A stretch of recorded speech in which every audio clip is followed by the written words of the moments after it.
안녕하세요. 오늘 저희가 함께 살펴볼 자료들, 미국, 일본, 중국 이 세 나라 간의 복잡한 경제 줄다리기에 대한 내용입니다. 근데 특히 트럼프 행정부가 다시 들어설 가능성을 염두에 두고 봐야 하는 부분들이 많죠. 맞습니다. 관세 문제부터 시작해서 환율 전쟁, 심지어는 100년 만기 국채 같은 좀 파격적인 아이디어까지 나오고 있잖아요. 그렇죠. 이런 여러 현안들이 어떻게 서로 맞물려 돌아가는지 그 속내를 들여다보는 게 오늘 저희의 목표라고 할 수 있겠습니다. 좋습니다. 그럼 먼저 미일 관대부터 시작해 볼까요? 자료를 보면 일본이 미국의 어떤 관세 논의에 가장 먼저 이렇게 뛰어드는 듯한 모습을 보여요. 네, 그런 움직임이 있죠. 이게 단순히 약해서라기보다는 좀 계산된 전략, 그러니까 최후의 친구 전략 같은 걸로 보이는데 당신께서도 아마 이 부분 주목하실 것 같아요. 정확히 보셨습니다. 그 아베 전 총리 때 첫 번째 친구 전략, 이걸 좀 이어받는 모양새죠. 그 연장선상에서 네, 이지바 총리 입장에서는 가장 믿을 수 있는 동맹이다. 이걸 좀 부각시켜서 협상에서 유리한 고지를 차지하려는 그런 계산이 깔려 있다고 봐야겠죠. 과거에 한번 성공했던 경험도 있고요. 자동차 관세 피했던. 맞아요. 학습 효과가 분명히 있습니다. 게다가 지금 일본 국내 정치 상황, 낮은 지지율이라든지 선거 문제 같은 것들도 압박 요인이 되고 있거든요. 그렇군요. 그럼 일본이 협상 테이블에 실제로 내놓을 수 있는 카드 어떤 것들이 있을까요? 당신 자료에도 나오지만 알래스카 LNG 개발 참여 아니면 조선업 이것도 세계 3위 수준이니까요. 네, 그렇죠. 조선업 역량을 활용한 지원이라든지 아니면 또 쌀 부족 사태를 이용해서 미국 쌀을 좀 사주는 그런 모양새를 취할 수도 있고요. 네, 다 가능한 카드들입니다. 충분히 유효하죠.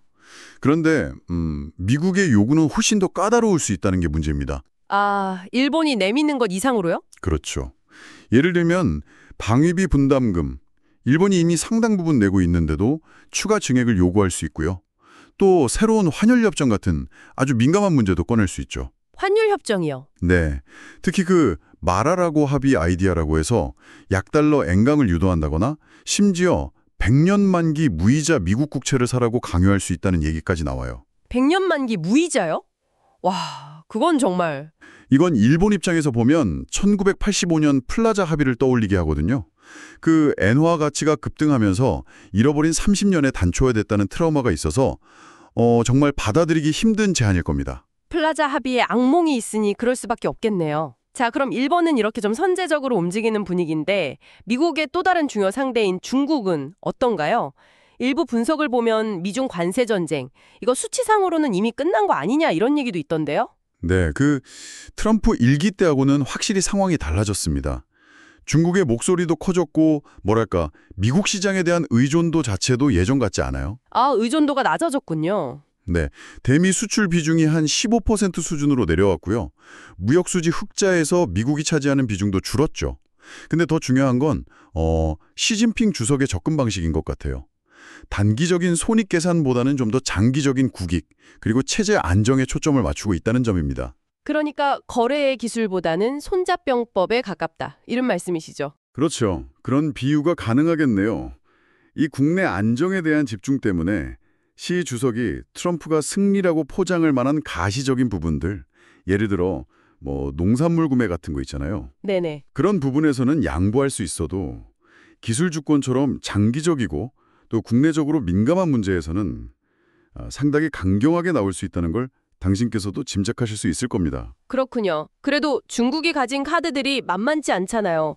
당신 자료에도 나오듯이 애플이나 테슬라 생산 기지, 월마트 공급망에서 차지하는 역할, 또 히토류 공급망 같은 것들, 이거 거의 경제적 인재 아닌가요? 바로 그 점이 중국의 협상력을 높여주는 부분이죠. 그래서 미국산 에너지나 농산물을 대규모로 구매해주고 또 미국이 골치 아파하는 펜타닐 문제 해결에 협조하는 대가로 트럼프 행정부가 실리를 챙기는 식의 딜은 충분히 가능하다고 봅니다. 주고받기가 가능하다. 네. 그런데 당신 자료에서도 지적하듯이 만약 트럼프 행정부의 진짜 목표가 반도체 같은 중국의 첨단 기술 발전을 억제하는 데 있다면 무역 분쟁은 좀 잦아들더라도 기술 전쟁은 계속될 가능성이 높다고 봐야죠. 전선이 바뀔 수도 있겠군요. 미중 관계의 또 다른 뇌관으로 자주 언급되는 게 중국의 미국 국채 보유 문제잖아요. 이걸 중국이 대량으로 팔아버리면 미국 금융시장이 흔들릴 수 있다, 이런 시나리오인데 이게 정말 가능한 일인지 당신께서도 궁금하실 것 같아요. 네, 그 얘기 많이 나오죠. 이론적으로야 가능하겠지만 실제로는 그럴 가능성이 매우 낮다고 봅니다. 아, 그래요. 왜죠? 일단 중국이 가진 물량이 전체 외국인 보유량 중에서 그렇게 압도적인 비중은 아니에요. 한 8% 정도. 시장을 붕괴시킬 정도는 아니라는 거죠. 생각보다는 적네요. 네. 그리고 더 중요한 건 그걸 팔면 중국 자신에게도 엄청난 손해가 가요. 아, 자기 자산 가치가 떨어지니까? 그렇죠. 보유 자산 가치도 폭락하고 또 달러를 팔면 위안화 가치가 급등할 텐데 그러면 수출 경쟁력에 치명타를 입게 되거든요. 그렇군요. 양날의 검이네요. 맞습니다. 서로가 상대방에게 치명타를 입힐 수 있어서 섣불리 행동하기 어려운 뭐랄까 금융적인 상호 확증 파괴 같은 상황인 거죠. 미국 재무장관도 이런 점을 지적하면서 자신감을 보인 적이 있고요. 알겠습니다. 하지만 이런 무역 마찰이 계속되고 아까 말씀하신 100년 만기 국채 같은 정말 예측 불가능한 요구들이 자꾸 나오면 장기적으로는 달러나 미국 시스템 자체에 대한 신뢰가 좀 흔들릴 수도 있지 않을까요? 네. 바로 그게 핵심적인 장기 리스크라고 할 수 있습니다. 실제로 지난 4월에는 미국 증시, 채권, 달러 가치가 동시에 떨어지는 트리플 약세 현상이라는 것도 있었잖아요. 이게 좀 불길한 신호 아닌가 싶은데요. 자본이 미국 자산에서 빠져나갈 수 있다는 우려를 할까요? 맞습니다. 그 트리플 약세 현상은 달러 시스템의 견고함에 대한 의구심이 커지고 있다는 걸 보여주는 아주 단적인 예죠. 미국이 하루아침에 무너지진 않겠지만 이렇게 국제 규범을 흔드는 예측 불가능한 행동들이 반복되면 다른 나라들은 당연히 대안을 찾게 됩니다. 대안이라면 예를 들어 어떤 것들이 있을까요?